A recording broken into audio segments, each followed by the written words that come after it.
Sud Radio, le Grand Matin Week-end, 7h-10h, Jean-Marie Bordry. Et vous écoutez le Grand Matin Week-end sur Sud Radio, il est 9h41.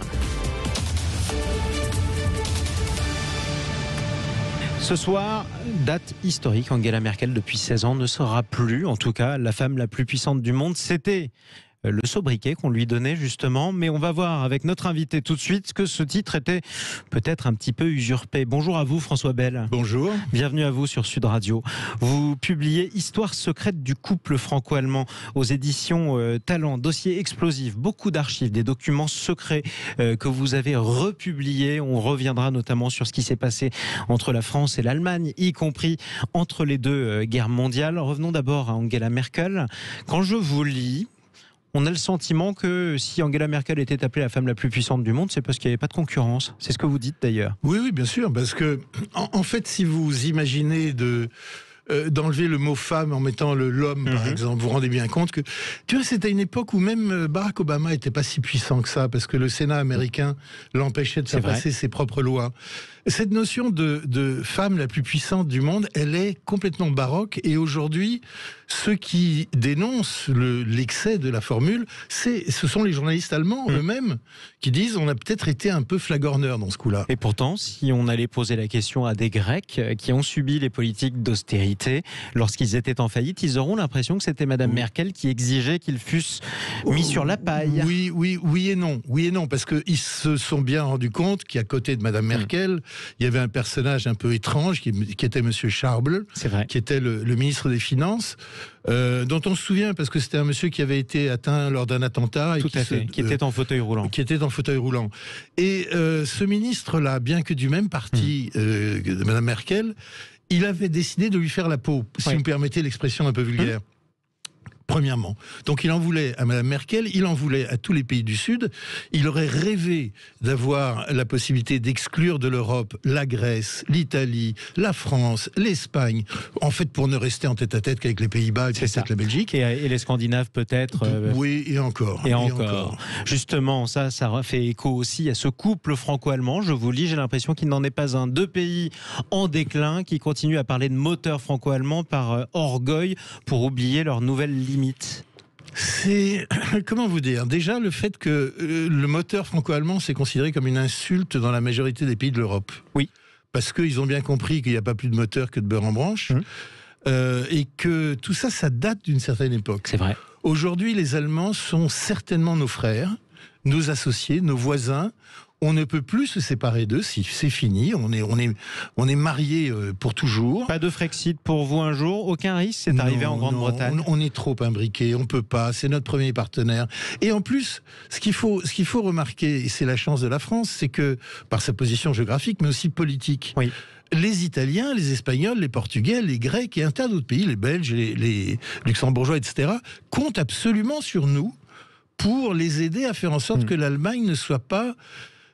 Oui, vous avez vu l'expression hier qui est sortie dans je ne sais plus quel journal allemand. Ils veulent devenir une grande Suisse. Mais c'est pas possible d'être une grande Suisse. Riche, industriel aussi, qui n'a pas d'armée. Qui n'a pas d'armée. Et qui n'en veut pas. Qui n'en veut pas, qui est en paix avec tout le monde, même avec ceux qui lui font des attentats sur son territoire, qui s'en remet au parapluie américain, si tant est qu'il existe encore, et ça on sait tous que c'est pas vrai. Mais pardon François Bell, quand vous dites ça, c'est le français qui parle. Évidemment que n'importe quel français dira que finalement, ce serait bien que les Allemands nous aident à faire une défense européenne, qu'on soit pas en tête-à-tête avec les Américains. Non, je suis pas d'accord avec vous. Le gag, c'est que Monsieur Amin Laschet, qui est le successeur potentiel d'Angela Merkel venant de la CDU. C'est ça. Le jour où il a été reçu par Emmanuel Macron à l'Élysée, à la demande de Monsieur Laschet, il a donné une interview ce jour-là dans le Tag Handelsblatt et il a dit « Ce serait bien ». Je cite de mémoire, mais enfin les propos c'est ça. Pardon. Ce serait bien que l'Allemagne maintenant se dote d'une doctrine de politique étrangère, qu'elle ne soit plus réactive mais proactive.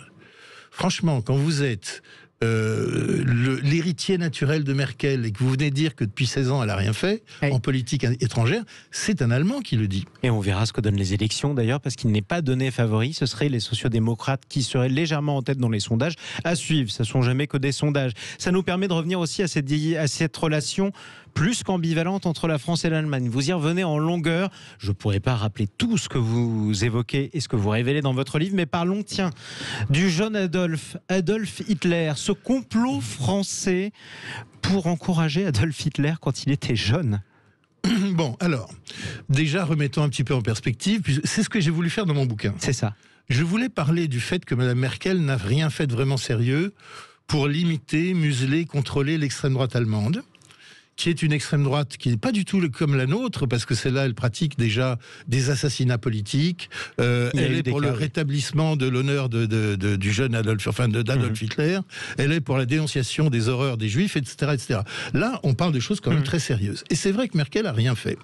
Pour parler de ça, il fallait que je sorte un dossier que certains historiens connaissent, qui est de dire, nous, Français, entre 1920 et 1923, on a financé un jeune excité qui était un Autrichien naturalisé allemand. Un peintre raté. Un peintre raté. Avec une moustache, qui avait un charisme dément et qui faisait des discours enflammés dans toutes les brasseries de Munich.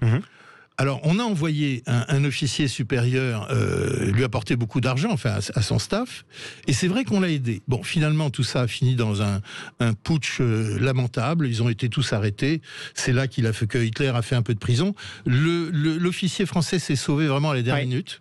Hein, ça, c'est pas passé loin. Non, pas. Oui. Enfin bon, peut-être sa fuite a été favorisée pour qu'il ne soit pas présent à son procès.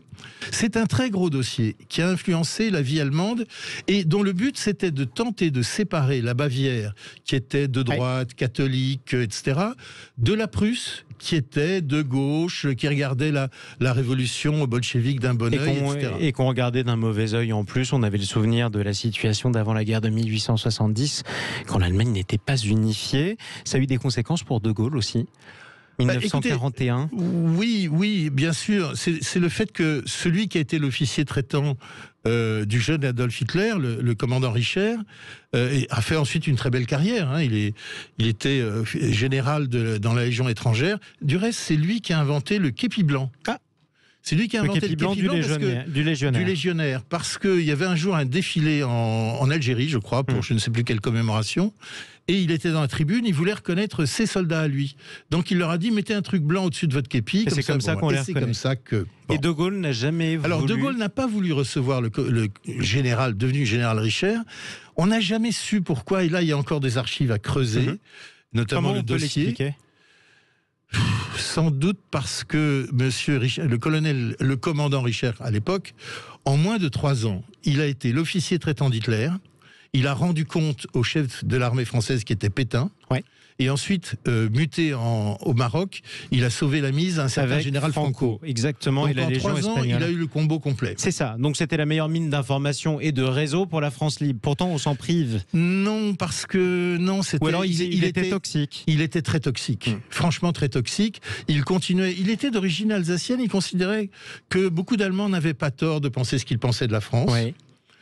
Et dans son rôle d'agent peut-être trouble, il était aussi un peu agent double. Donc la France libre avait peut-être de bonnes raisons de se méfier de lui. Autre aspect sur lequel vous revenez, qui a laissé beaucoup de traces, en tout cas économiques, qui aurait dû en laisser sur le plan judiciaire, mais beaucoup moins, le pillage par l'Allemagne nazie, notamment d'un pays comme la France. Simplement aussi parce qu'on n'a pas voulu négocier sur les conséquences économiques de l'armistice de 1940. Oui, c'est vrai que l'armistice ne comportait aucune clause économique ou secrète.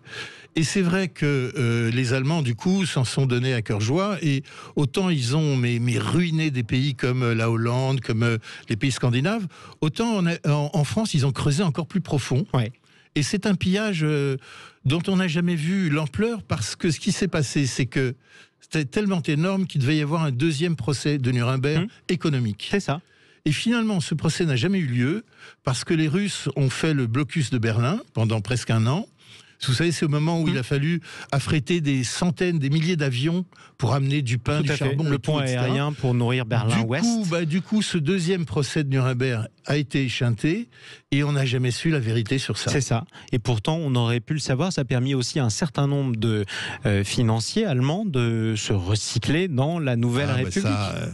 Vous savez, le chancelier Ludwig Erhard, qui a été l'inventeur de la doctrine du Deutschmark fort, qui est devenu l'euro fort. C'est ça.